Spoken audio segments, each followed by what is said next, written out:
Bonjour les enfants, nous nous retrouvons aujourd'hui pour notre caté virtuel et je voudrais quelques instants avec vous m'arrêter sur la fête de la Toussaint que nous célébrerons le 1er novembre prochain. Tout d'abord, je voudrais vous dire que cette fête de la Toussaint est une fête très joyeuse parce que cette fête nous oriente vers le ciel, notre véritable patrie, notre véritable demeure, là où vivent ceux et celles qui nous ont précédés sur la terre et qui ont accompli jusqu'au bout la volonté de Jésus et qui maintenant partagent dans le ciel sa gloire pour l'éternité. C'est donc une fête de grande joie et qui nourrit notre espérance du ciel. Une fête aussi qui nous encourage à faire le bien sans relâche pour partager un jour, après notre mort, la joie de vivre en présence de tous les saints autour de Jésus et de Marie, dans la Sainte Trinité, dans la Trinité Sainte. Aujourd'hui, la question qui vous est posée, c'est pourquoi fête-t-on tous les saints en une seule fête, en une même fête?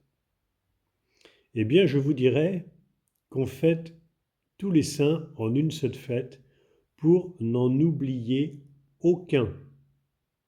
Car vous savez sans doute qu'il y a dans le ciel les saints dont on connaît les noms, parce qu'ils se sont plus ou moins rendus célèbres sur la terre, par leur vie ou par ce qu'ils ont écrit de beau et de bon sur Jésus.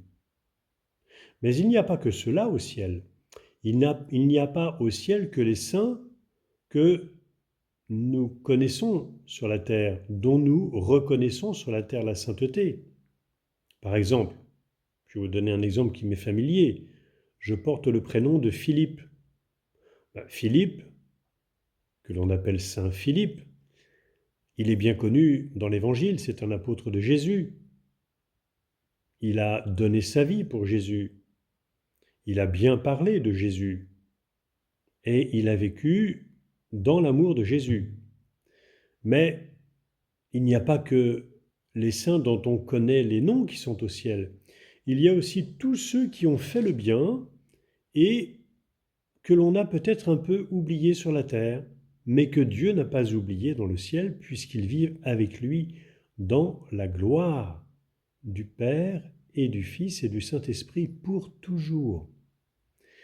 Alors on fête en une seule fête tous les saints pour n'en oublier aucun, les saints que l'on trouve dans le calendrier et qu'on célèbre chaque jour de l'année, et puis tous les autres qui ne sont pas dans le calendrier, mais qui sont dans le cœur de Dieu.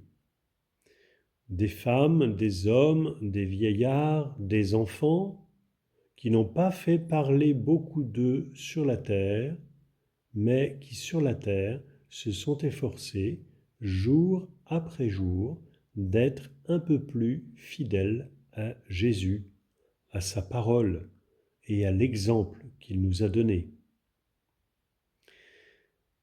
Et je terminerai cette petite réflexion justement, je vous disais en commençant que c'est une fête de grande joie et d'espérance.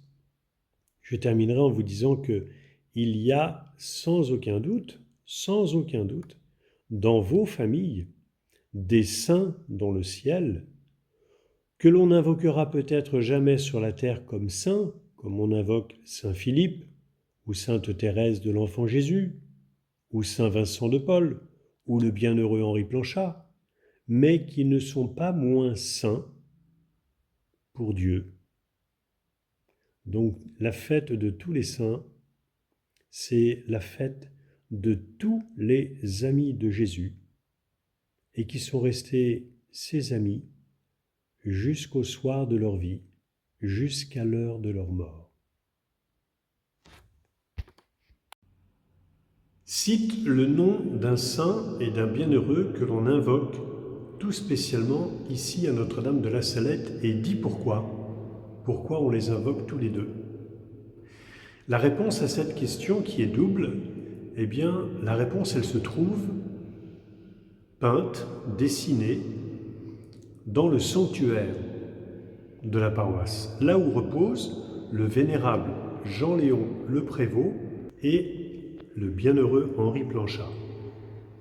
Le vénérable Jean-Léon Le Prévost, c'est le fondateur des frères de Saint-Vincent de Paul, qu'on appelle maintenant religieux de Saint-Vincent de Paul.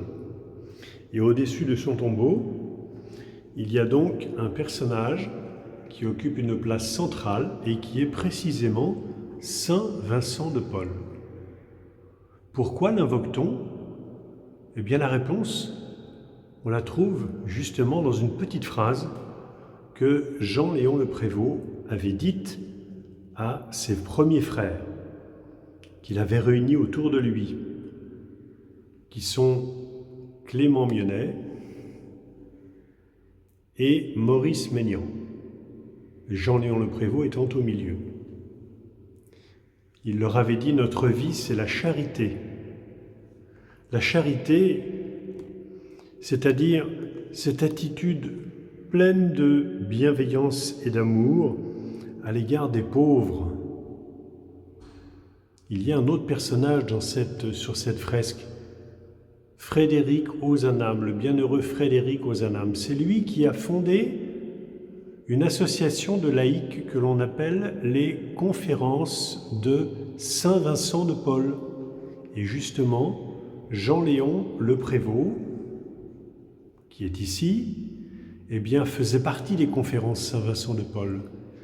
Et quand il a fondé la congrégation des religieux de Saint-Vincent de Paul, il a pris tout naturellement pour saint patron, pour modèle, le grand saint de la charité, celui qui a vu à travers les plus pauvres Jésus lui-même.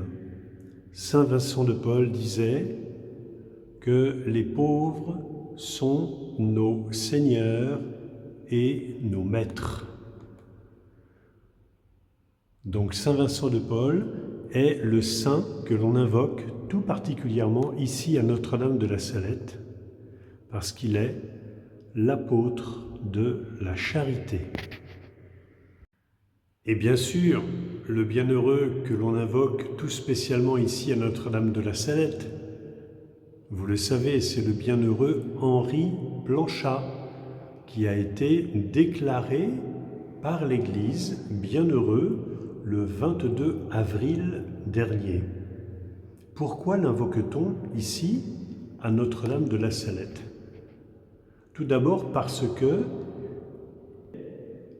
le premier prêtre de la communauté des religieux de Saint-Vincent de Paul, c'est lui qui est entré en 1850 dans la congrégation et qui a apporté à la congrégation des religieux de Saint-Vincent de Paul la grâce de la vie sacerdotale.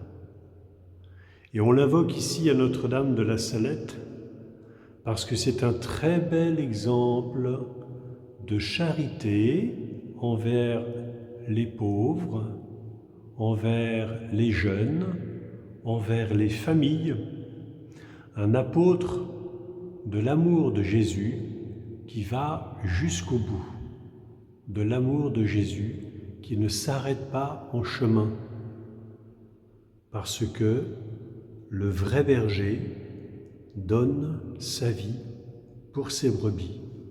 Le bienheureux Henri Planchat, à la suite de Jésus, a donné sa vie au service des plus pauvres et n'a pas hésité à mourir pour rester fidèle au nom de Jésus.